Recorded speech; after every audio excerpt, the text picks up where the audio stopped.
I'm going to show you how to use our Garmin inReach devices. You will have received either this model or one of our similar devices such as a 66i, 67i, maybe an inReach Mini or an inReach Messenger.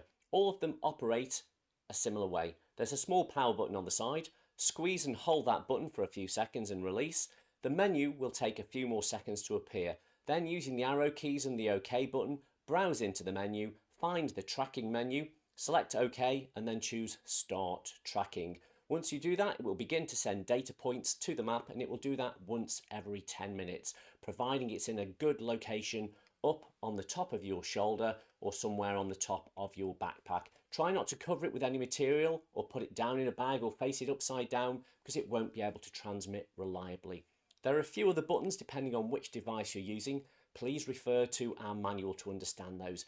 For most of them, it's important to share information before the trackers are dispatched because we have to program the devices with your specific information for preset messages or for any GPX files or contacts. All of that must be programmed by us before we send it out to you.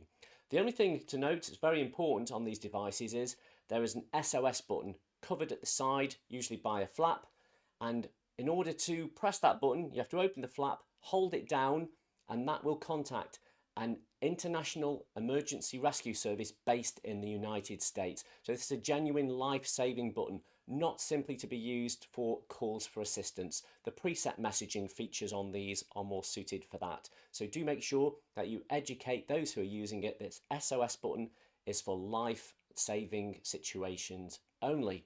Hopefully that all makes sense and you'll have great fun on your expedition. Thank you very much.